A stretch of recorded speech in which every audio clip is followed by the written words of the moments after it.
Number 10. Smilodon. The cat that killed with its arms.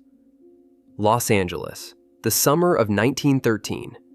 A vacant lot near what is now the corner of Wilshire Boulevard.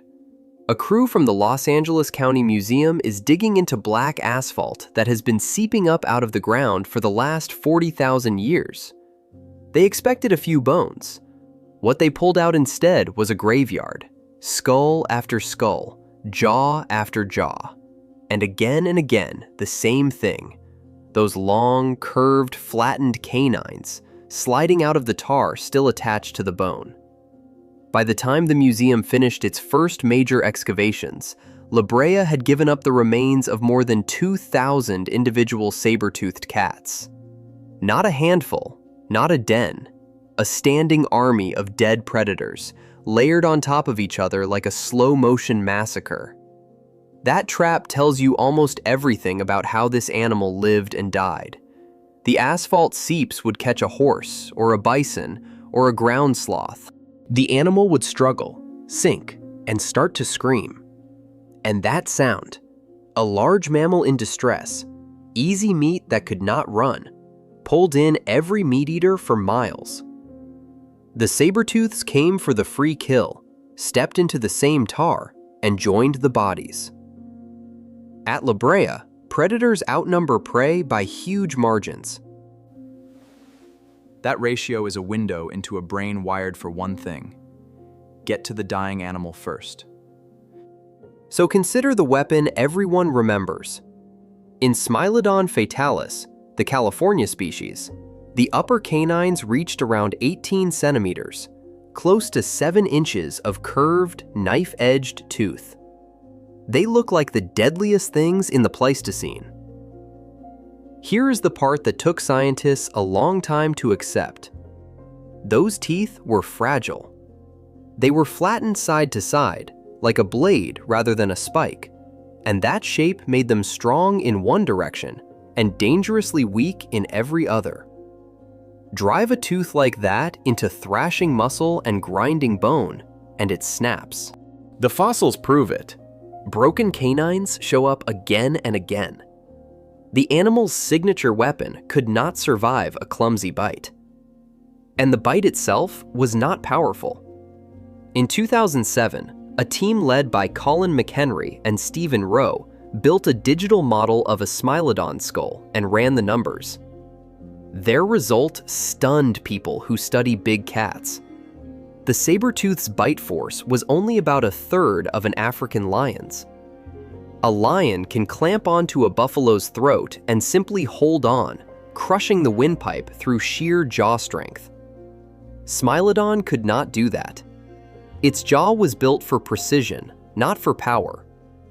So how does a cat with brittle teeth and a weak bite kill animals far larger than itself? The answer is in the part of the skeleton nobody puts on a poster: the arms.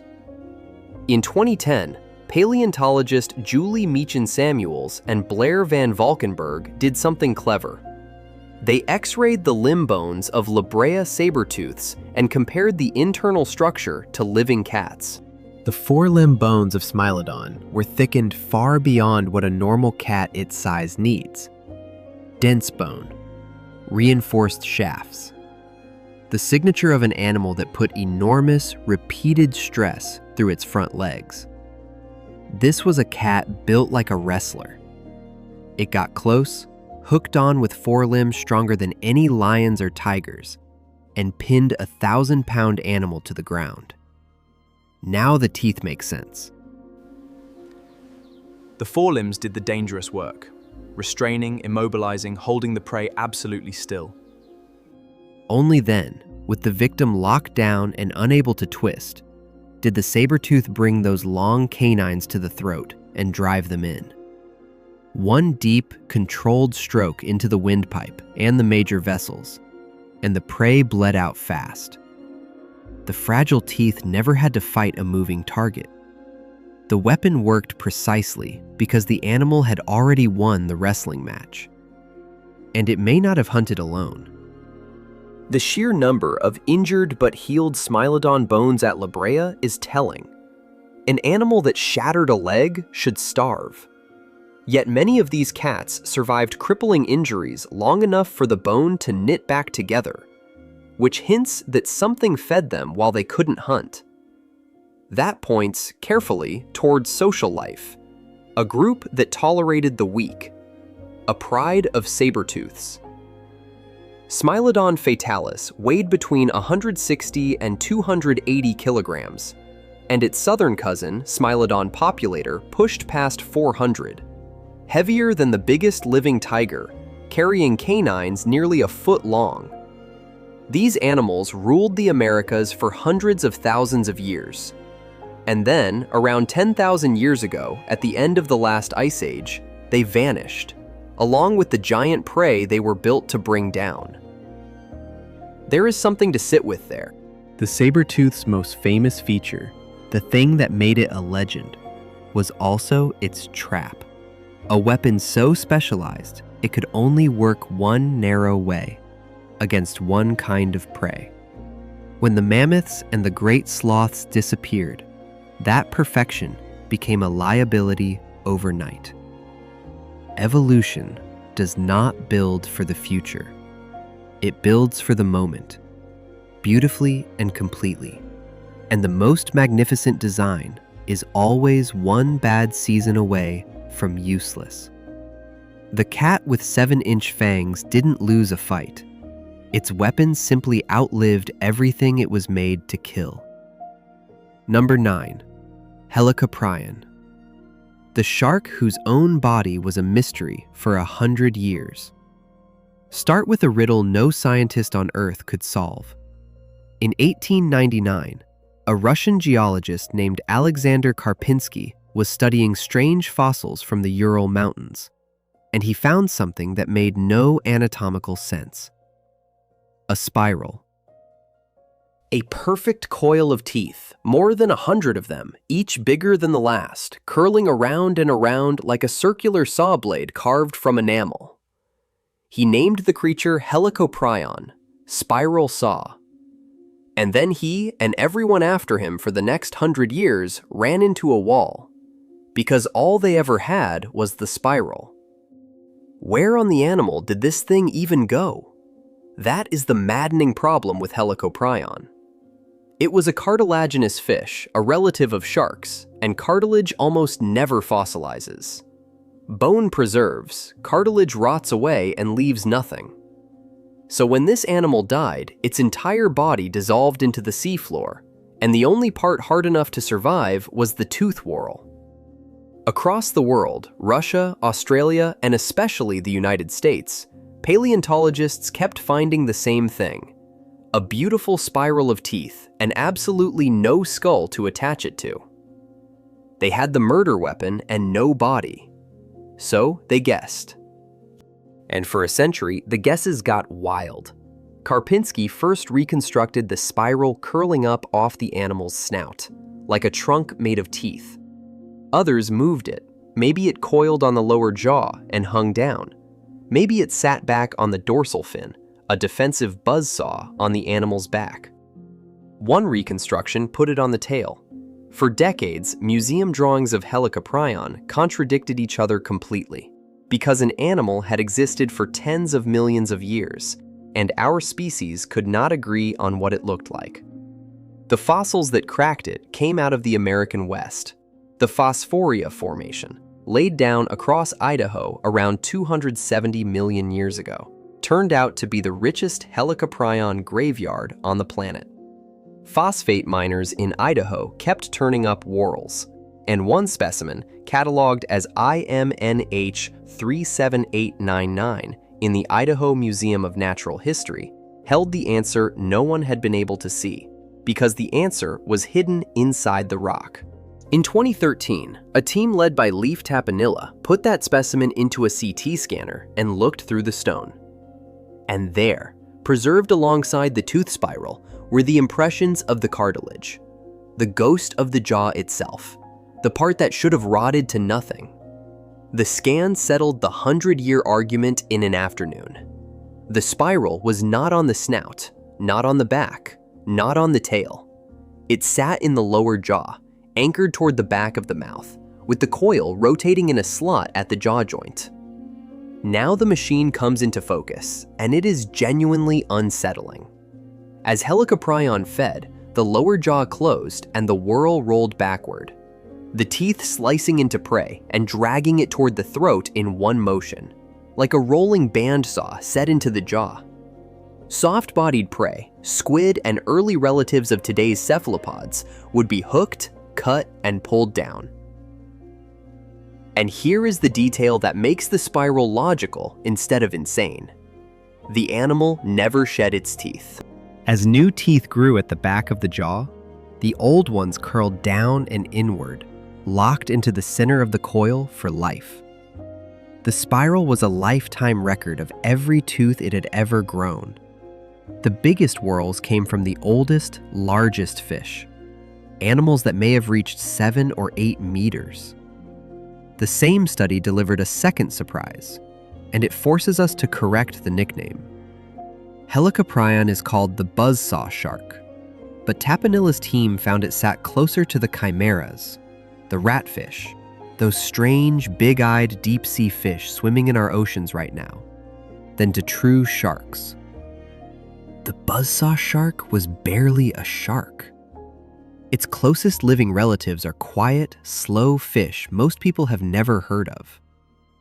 Step back and think about what this story actually shows. For 100 years, some of the smartest anatomists alive looked at the same coil of teeth and could not picture the animal that carried it. Not because they weren't clever, but because real evolution had built something stranger than a human mind would invent. We assume that if a thing existed, we can imagine it. Helicoprion is proof that life has run experiments so far outside our intuition that we can hold the evidence in our hands, turn it over for a century, and still get it wrong. The deep past is not just older than us, it is more imaginative than us. Number 8. TITANIS WALLERI, the bird that walked north to hunt. The Santa Fe River, north-central Florida, the early 1960s. A diver named Benjamin Waller is working the dark riverbed, where the current keeps uncovering bones. He brings up something that belongs to no mammal, a fragment of leg bone, far too big and built all wrong for a wading bird. The pieces land on the desk of Pierce Broadcorb, an ornithologist at the University of Florida, and in 1963, Broadcorb realizes what they add up to. A bird. A flightless bird the size of a grown man, standing on legs built for running down prey. He names it TITANIS WALLERI, the Titan, for Waller, the diver who pulled it out of the river. What Broadcorb had found was the only one of its kind ever confirmed in North America, a terror bird. The Forest wrasses were a family of giant, flightless, meat-eating birds that had ruled South America for tens of millions of years. While North America's top predators were cats and dogs and bears, South America, an island continent cut off from the rest of the world, had handed the role of apex land hunter to birds. And then one of them came north. Here is where the textbook story needs a correction, because the real one is stranger. For a long time, people assumed TITANIS simply crossed over after the Isthmus of Panama rose and bridged the continents around 3 million years ago. But in 2007, Bruce McFadden and his team redated the fossils using the chemistry of the bones themselves and found that TITANIS arrived earlier than that, perhaps around 5 million years ago, possibly before the land bridge had fully closed. An invader from a continent of bird monsters, arriving in a land that had never seen anything like it. The same study cleared up a myth in the other direction. Older reports had TITANIS surviving almost to the last ice age, but those young dates came from jumbled riverbed deposits, not the bird itself. The honest record says TITANIS was gone by roughly 1.5 million years ago. Stand one up and the threat is obvious. TITANIS reached close to 2 meters tall and may have weighed around 150 kilograms on long, heavily muscled legs. It could not fly, but it did not need to. It ran. Now, we have to be honest about one thing. Titanus itself is known mostly from leg and foot bones. Its skull has never been found, so everything about how it killed comes from its better preserved relatives, and those relatives are terrifying enough. In 2010, a team led by Federico de Grange ran a detailed engineering analysis on the skull of a close cousin, the terror bird Andalgalornis, modeling exactly how the bones handled stress. The skull was extraordinarily stiff from front to back, but weak side to side. A bird like this could not grab a struggling animal and thrash it around. Sideways loads would risk fracturing its own skull. So it didn't. Instead, it used what the researchers called an attack and retreat strategy. It struck straight down, driving the full weight of its head and neck into the prey like an axe blow, then pulled back before the victim could fight.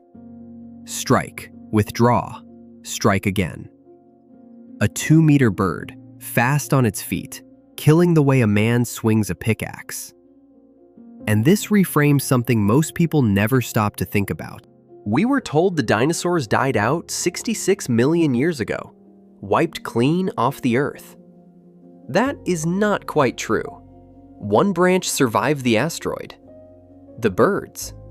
Birds are dinosaurs, the living, breathing last lineage of that ancient group.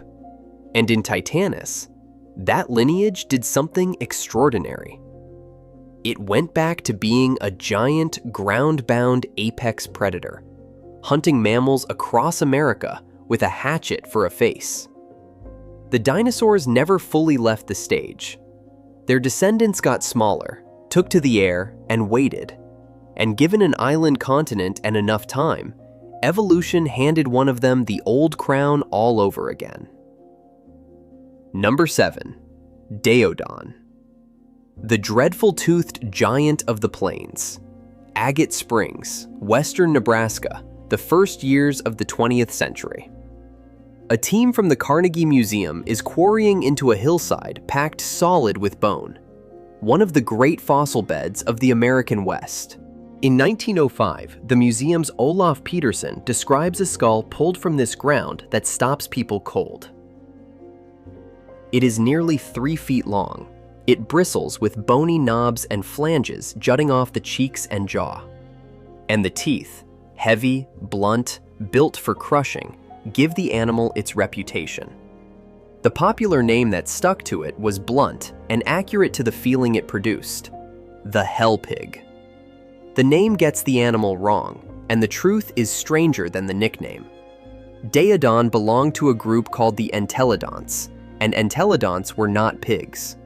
They looked pig-like, with long snouts and cloven hooves, which is how the label got attached. But trace their family tree, and they sit on the branch of even-toed hoofed mammals that leads toward hippos, and beyond them, the whales. The most fearsome land mammal on the early Miocene plains of America was a distant cousin of the hippopotamus and the dolphin, dressed up as a nightmare. And it was big. DAEODON shoshonensis stood roughly 2 meters at the shoulder, the height of a bison, on long, slender legs ending in 2-toed hooves. The head was enormous and slung low. That skull carried the signature Entelodont armament: wide, bony flanges flaring off the cheekbones, lumps studding the lower jaw, and a mouth that opened into a startlingly wide gape. The cheek teeth were broad and robust, capable of crushing bone, the dental hardware of an animal that ate carcasses down to the marrow. So how did it live? The clearest evidence doesn't come from DAEODON itself, but from an older, smaller relative called Archaeotherium. At one site in Wyoming, paleontologists found a pile of small, early camels, front halves eaten, hindquarters bitten clean off, the bones covered in tooth marks that match an entelodont. It was a meat cache. The animal had killed or claimed the camels, eaten its fill, and stored the rest for later, the way some living carnivores stash a kill. Only predators do that. Scale that behavior up, and a picture forms for DAEODON. An animal the size of a bison, armed with bone-crushing jaws, that almost certainly used its size to take what it wanted, including walking up to a smaller hunter standing over a fresh kill and simply claiming it. There is one more disturbing detail written into the skulls themselves. In one survey of 170 entelodont skulls, about 7% carried deep, healed wounds on the face and snout, exactly where another entelodont's teeth would land if two of them locked jaws head to head. These animals bit each other in the face, hard, and lived to heal. The wide gape was a weapon turned on its own kind. Why does this matter beyond the shock of it? Because DAEODON sits right on the line we like to draw between hunter and scavenger, predator and prey, and it refuses to stay on either side. We want our monsters to be clean killers with an obvious weapon and an obvious method. DAEODON was messier and more honest, an opportunist that ate plants and flesh, killed when it was easy and stole when it was easier. The monster label says more about our need for tidy villains than about the animal. It was not evil, and it was not a pig. It was a survivor doing the brutal arithmetic every large animal does. Most calories, least risk, by whatever means the body allows. The hell pig was just very, very good at that math. Number 6. PURUSSAURUS, the reptile that outgrew the rules. The top predator in the Amazon today is the black caiman. A big one stretches 5, maybe 6 meters, and it can take down a capybara, a deer, even a jaguar that wanders too close to the water. It is the apex hunter of the largest rainforest on Earth. Now hold that animal in your mind, because 8 million years ago, it would have been prey. The black caiman, the top predator of the modern Amazon, would have been a snack for the thing that used to live here. Its name is PURUSSAURUS. The first piece of it surfaced in 1892, when the Brazilian naturalist João Barbosa Rodrigues described an enormous fossil jaw from the banks of the Purus River. He named the animal for the river. For decades, it was a curiosity, a jaw too big to take seriously. Then more material came out of the ground across Brazil, Peru, and Venezuela, and the scale became undeniable. The skull alone could reach about 1.5 meters. That is the length of a grown adult just for the head. In 2015, a team led by Tito Aureliano put real numbers to the animal. From the best skulls, they estimated a total length around 12.5 meters and a body mass of roughly 8 metric tons. 8 tons! Heavier than the largest African bull elephant, packed into a body lying flat in the water, with only its eyes and nostrils breaking the surface. And the bite. Their model gave a force around 69,000 newtons, close to 7 metric tons of pressure on its teeth, among the most powerful bites ever calculated for any animal, several times stronger than a modern saltwater crocodile. Following the dinosaurs, the largest predator anywhere on land was neither a mammal nor a bird. It was this caiman. And we have a snapshot of what that meant. In 2020, researchers described a single fossil from the Peruvian Amazon, the lower leg bone of a ground sloth, a plant eater about the size of a capybara, carrying 46 separate tooth marks. The bite pattern matched only one animal in that ecosystem, PURUSSAURUS. And here is the part that should make your skin crawl. Those marks came from a young one, an animal only about 4 meters long, not even a fraction of its adult size. A juvenile PURUSSAURUS, still growing, was already seizing land mammals at the water's edge, punching its teeth clean through bone and collapsing it. The sloth did not survive. If a 4-meter adolescent could do that, imagine the 8-ton adult. It lived in a world that no longer exists. The modern Amazon River had not formed yet. In the late Miocene, this whole region was a colossal inland wetland, a maze of lakes and slow rivers covering more than 1 million square kilometers, draining toward the Caribbean. A hothouse of giant life, and PURUSSAURUS sat on top of all of it. Then it was gone. As the Andes continued to rise to the west, they slowly strangled the old drainage, and the great wetland was rebuilt into the river we have today. The vast, shallow, prey-rich swamps that an 8-ton ambush predator needed dried, drained, and changed. And here is the hard lesson folded into those riverbanks.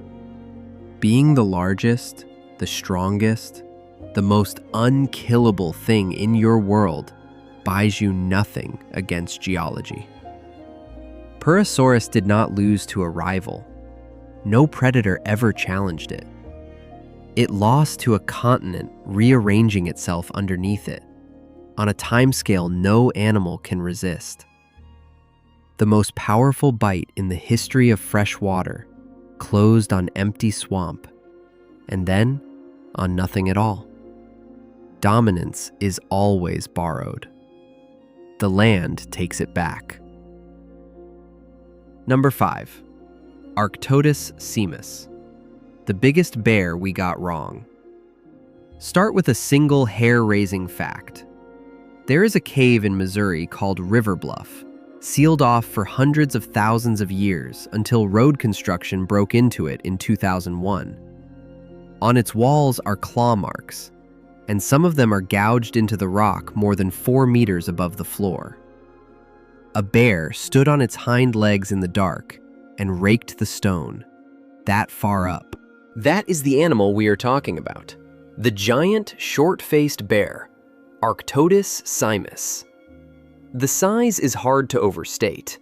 On all fours, ARCTODUS stood tall enough to look a standing adult in the eye. Rear up, and it reached around 3.5 meters, over 11 feet of bear. The largest individuals weighed close to a metric ton. It was, by some measures, the largest meat-eating land mammal North America ever produced. It was not a grizzly's close relative either. It belonged to a separate branch, the short-faced bears, whose only living cousin is the small, spectacled bear of the Andes. For decades, this animal had a thrilling reputation, a long-legged super predator, a kind of cheetah bear that ran down horses and bison across the open plains. And then, careful science took that fantasy apart. In 2010, a study led by Borja Figueiredo did something almost provocative. It was titled, more or less, "The Long-Legged Predatory Bear That Never Was." Here is what they found. Compare the limb bones of ARCTODUS to hundreds of other carnivores, and its legs are not actually unusually long for a bear of that size. They follow the normal scaling you'd expect from any bear scaled up to a ton. The skeleton shows none of the build a true high-speed pursuit hunter needs. It was no sprinter. And it wasn't a specialized bone-cracking scavenger either.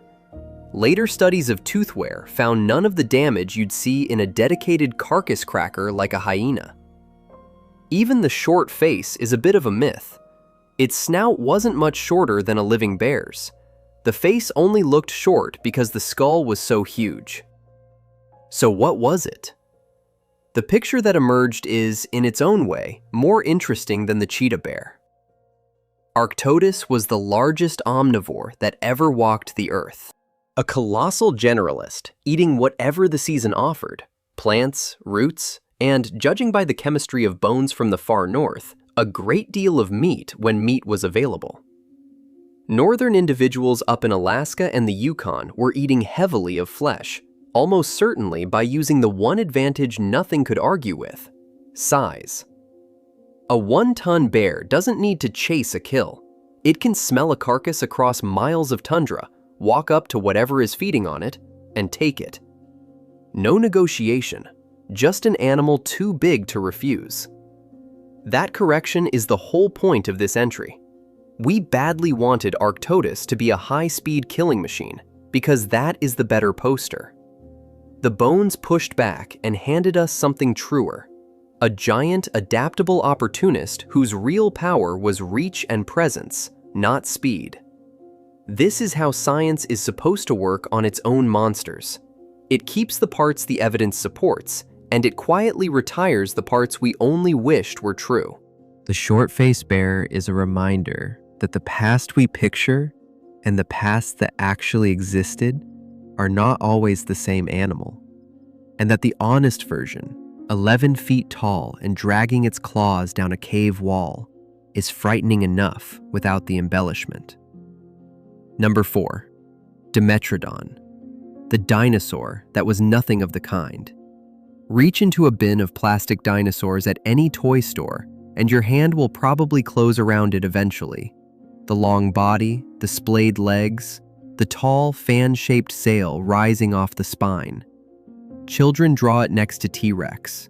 It shows up in dinosaur books, dinosaur cartoons, dinosaur everything. And almost every time, it is filed in the wrong place by a margin so vast it is hard to hold in your head. Dimetrodon was not a dinosaur. It never met a dinosaur. As a lineage, it was dead and gone before the very first dinosaur ever walked the earth. Let the timing land properly. Dimetrodon lived in the early Permian, roughly 295 to 270 million years ago. The first true dinosaurs did not appear until around 230 million years ago. That is a gap of some 40 million years between the last of the Dimetrodon line and the dawn of the dinosaurs. And now the comparison most people never make. Dimetrodon is separated from Tyrannosaurus rex by well over 200 million years. There is more time between Dimetrodon and T-Rex than there is between T-Rex and you, sitting here, right now. So if it wasn't a dinosaur, what was it? Dimetrodon was a synapsid, and that word matters because synapsids are the branch of life that leads to mammals, to dogs, to whales, to you. Very early in the history of land animals, the lineage of backbone creatures split in two. One branch produced the reptiles, the dinosaurs, and the birds. The other branch, the synapsids, produced mammals. Dimetrodon sits firmly on the second branch, which means the animal everyone mistakes for a dinosaur is more closely related to a house cat and to a human being than to any dinosaur that ever lived. When you look at Dimetrodon, you are looking at a distant cousin of yourself. The clues are right there in the mouth, and they gave the animal its name. Dimetrodon means 2 measures of teeth, because unlike a typical reptile whose teeth are all the same simple cone, Dimetrodon had different kinds of teeth doing different jobs. Larger blade-like teeth at the front, smaller ones behind. That specialization is an early step down the road that leads to the teeth in your own jaw, incisors, canines, molars. A real predator's mouth, taking the first steps toward the mammalian toolkit. And it was a serious predator. The largest species stretched well over 3 meters and weighed in the hundreds of kilograms. The apex carnivore of its world, long before any dinosaur existed to compete with it. Then there's the sail, built from greatly elongated bony spines, almost certainly covered in skin. What it was for has been argued for more than a century. Maybe temperature control, warming a big, cold-blooded predator in the morning sun. Maybe display, a billboard for rivals and mates. Possibly both. Either way, it was a Permian synapsid's solution to a Permian problem. Why does this rise above trivia? Because Dimetrodon is a mirror held up to how we organize the past. We lump the whole strange, scaly, extinct world into one bucket and call it dinosaurs, because that's the word we learned as children. But the real history is layered far deeper, with whole dynasties rising and falling before the dinosaurs even began. Dimetrodon is the spokesman for one of those forgotten chapters, the age when our own ancestors' branch ruled the land first. We are not visitors to the dinosaurs' planet. We come from a line just as ancient, one that had already produced fearsome things, taken its turn at the top, and lost it, hundreds of millions of years before the first dinosaur drew breath. Number 3. Livyatan melvillei, the sperm whale that hunted whales. In 2008, in the Pisco Ica Desert on the southern coast of Peru, one of the driest places on the planet, a wasteland of bone-colored dunes that was, millions of years ago, a rich ocean floor, a Dutch fossil collector named Klaas Post is walking with an international team when he spots something weathering out of the sandstone. Teeth. Enormous teeth, the size of fence posts, and the wreck of a colossal skull around them.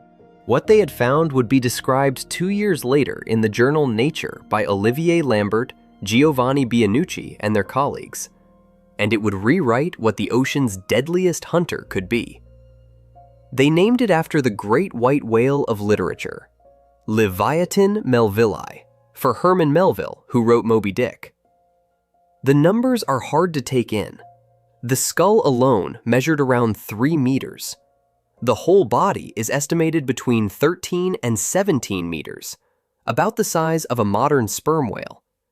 But the modern sperm whale is a gentle giant of the deep, diving into the dark to suck up squid with teeth only in its lower jaw. Livyatan was built on entirely different terms. It carried massive, functional, interlocking teeth in both jaws. And those teeth are the headline. The largest reached about 36 centimeters in length and 12 centimeters across. A single tooth longer than your forearm, thicker than your wrist. As far as anyone knows, these are the largest teeth ever used by any animal for biting and eating. Elephants and walruses grow longer tusks, but a tusk is not a feeding tooth. Livyatans were weapons, rows of them, top and bottom, meeting in a bite built to seize and dismember large, struggling prey. And the prey was not squid. Everything about this animal, the size, the dental armament, the jaws, points to an apex predator that hunted other marine mammals, the medium-sized baleen whales of its time, seals, dolphins. This was a sperm whale that ate whales. It would close on a baleen whale, drive those forearm-length teeth through blubber and bone, and take it apart. And it did not hunt alone. The same Peruvian rocks that held Livyatan also preserved the teeth of Otodus megalodon, the largest predatory shark that ever lived. For a window of time, these two titans hunted the same seas, very likely chasing the same whales. There has rarely been a more dangerous place to be a whale than the coast of ancient Peru. The discovery overturned a quiet assumption. We think of the sperm whale lineage as deep-diving squid hunters, specialists of the dark. Livyatan shows the same lineage once produced something far more terrifying, a top predator that turned its enormous head toward killing the other great mammals of the open sea. What lingers is the reminder coiled inside that one forearm-long tooth. The same family of animals can hold, in different chapters, both a monster and a gentle giant. The living sperm whale, drifting through the lightless deep in search of squid, carries the genes of a creature that once ruled the surface by tearing other whales apart. Nature does not assign a lineage a single character and keep it. The difference between the hunter and the hunted, the monster and the marvel, can come down to which ocean and which age an animal happened to be born into. Number 2. QUETZALCOATLUS, the giant that hunted on foot. Here is the detail almost nobody expects about the largest flying animal that ever lived. It probably spent most of its life walking. not soaring, not circling high over the Cretaceous plains, walking on all fours, hunting like a colossal, grim-faced stork. The biggest thing ever to take to the air earned its living with its feet on the ground. The animal is QUETZALCOATLUS, and it came out of Texas. In 1971, a graduate student named Douglas Lawson, working in Big Bend National Park, found the fossil of an enormous wing bone. The full creature was named in 1975 after Quetzalcoatl, the feathered serpent god of the Aztecs. It lived right at the very end of the age of dinosaurs, around 66 million years ago. The scale breaks the mind. Standing on the ground in its natural four-legged posture, with its wings folded up like furled umbrellas, QUETZALCOATLUS stood as tall as a giraffe. Its wingspan reached roughly 10 to 11 meters, the width of a small aircraft, between the fingertips of one animal. And it could fly. A creature the height of a giraffe could get off the ground under its own power. For a long time, that seemed almost impossible, which raises a hard question. How does anything that big leave the Earth at all? The answer is in the bones. QUETZALCOATLUS was a pterosaur, a flying reptile, a group entirely separate from the dinosaurs, even though it lived alongside them. Its bones were hollow, thin-walled, and filled with air sacs, the same lightweight engineering that lets birds fly today. So despite its towering frame, it weighed far less than its size suggests, likely a couple hundred kilograms, though estimates vary widely. And to get airborne, it almost certainly didn't run and flap like a bird. The leading idea is that it vaulted, crouching, then driving off all four limbs at once, using its immensely powerful front legs like a pole vaulter's pole to fling its whole body into the air. One bound, and the giraffe-sized animal was flying. But flight was the exception. In 2008, paleontologists Mark Witten and Darren Naish argued the case that has reshaped how we see these animals. Their anatomy, long stiff necks, long limbs, long toothless beaks, was poorly suited to lives people once imagined, like skimming fish from the water. It was, however, well suited to striding across open ground and picking up prey from below. It remains a debated idea, but it's the one that best fits the bones. A terrestrial stalker, working the Cretaceous floodplains on all fours, head held high, then darting that beak down to snatch small dinosaurs, lizards, and mammals whole.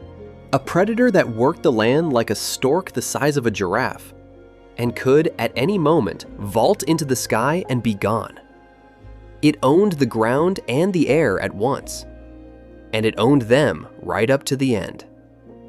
QUETZALCOATLUS was one of the last pterosaurs alive when the asteroid struck. The largest creature ever to fly did not slowly fade into obsolescence. It was thriving, towering, fully in command, and then its world was destroyed in an afternoon by a rock from space. Sit with the strangeness of it. We assume that to be enormous is to be slow, grounded, fixed in place. QUETZALCOATLUS refuses that completely.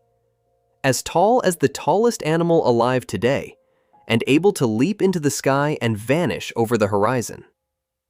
The sheer audacity of that body, the size of a giraffe, the bones of a bird, the launch of a pole vaulter, the hunting style of a stork, is a reminder that evolution does not consult our sense of what is possible before it builds.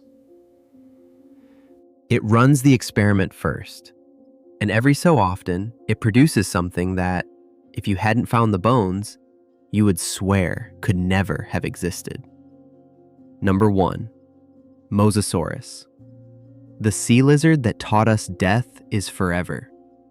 In the chalk quarries beneath Maastricht in the Netherlands in 1778, miners cutting into the soft white rock broke into the skull of something enormous.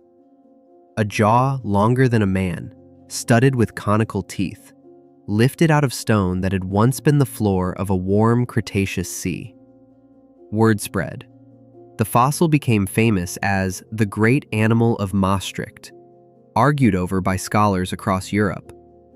There is a colorful tale that, when French armies took the city in 1794, soldiers were promised 600 bottles of wine to deliver the skull intact. It's a wonderful story, and historians now think it was largely invented. What's not invented is where the skull went. Carried off to Paris in 1795 and onto the desks of the leading naturalists of the age. And what they concluded from it would change how our species understands the history of life itself. But before the philosophy, the animal, because almost everyone gets it wrong. Mosasaurus is routinely lumped in with the dinosaurs, dropped in the same box as T-Rex. It was something else entirely. Mosasaurus was a giant marine lizard. Its closest living relatives are the monitor lizards basking on rocks today, the Komodo dragon, the water monitors, and possibly the snakes. It was a true squamate, the same great reptile group as the lizard that might dart across a wall in a warm country, scaled up into one of the most formidable ocean predators that ever existed. And rule it did. The largest individuals of Mosasaurus hoffmanii reached around 12 meters, a sleek, muscular reptile driving itself through the water with a powerful, deep tail. It hunted the warm seas of the late Cretaceous, around 70 to 66 million years ago, and it ate almost anything that moved: fish, sharks, ammonites, sea turtles, and other smaller mosasaurs. Its most chilling feature was hidden inside its mouth. Like its monitor lizard and snake relatives, Mosasaurus carried a second set of teeth, the pterygoid teeth, set into the roof of its throat behind the main rows. When it seized a struggling animal, those inner teeth gripped the prey and ratcheted it backward, drawing it deeper down the throat with each motion, the way a snake walks a too large meal down into its body. Prey caught in that mouth was not chewed, and it was not released. It was conveyed, alive and struggling, straight down into the dark. Now return to the skull from Maastricht, because here a fossil monster did something nothing else on this list managed. In the early 1800s, the idea that a species could go entirely extinct, vanish forever, was not accepted.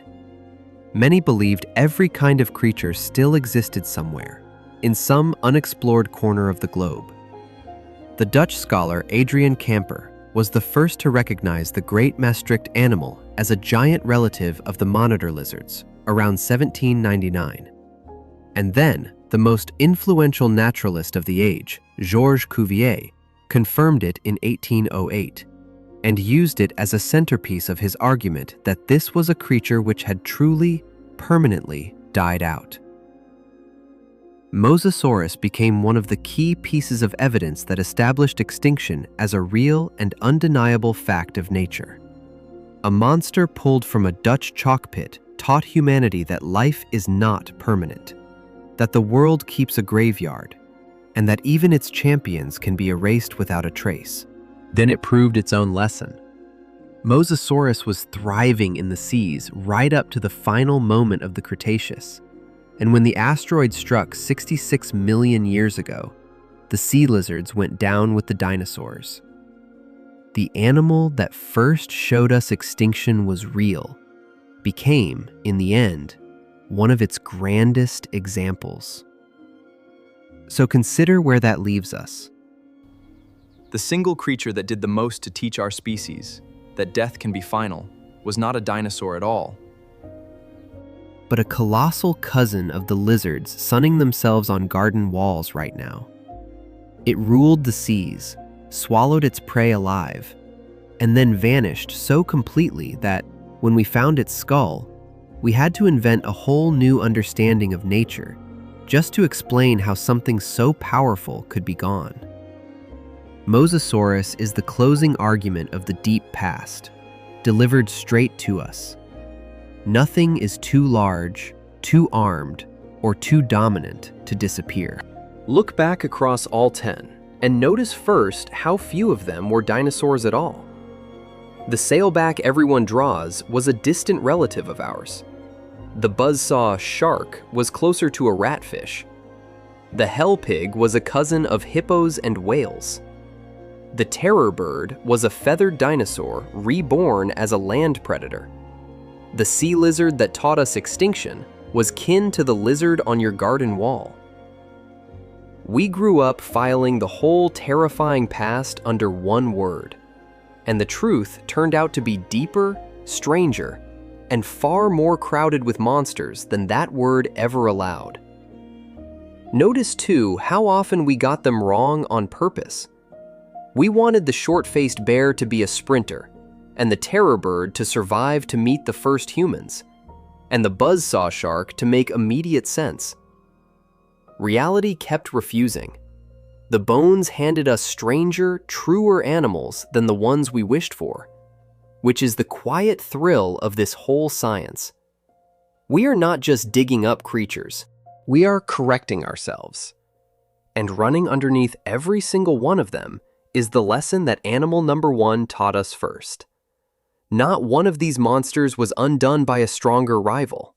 They lost a wetland, a climate, the great herds, an afternoon when a rock fell from the sky. Every one of them stood at the absolute peak of its power, feared nothing, and was erased anyway. The planet has crowned and buried far greater things than us, and it felt nothing either way. We are walking through our own chapter right now, on top of our own megafauna, in our own borrowed moment at the peak. The animals in this video are not just curiosities from a dead world. They are a message from it, and the message is simple. Greatness is temporary. The graveyard is still open. If this rearranged the way you see the ancient world, subscribe and stay with the channel. There is a great deal more of this deep history to dig up together. And before you go, I want to hear from you. Out of all 10, which one would you least want to meet in the flesh? The saber-tooth wrestling you to the ground? The 8-ton caiman at the water's edge? The whale-eating whale? Or the sea lizard with the second set of teeth in its throat? Tell me which monster haunts you the most, and tell me why. I read the comments. I'll see you in the next one.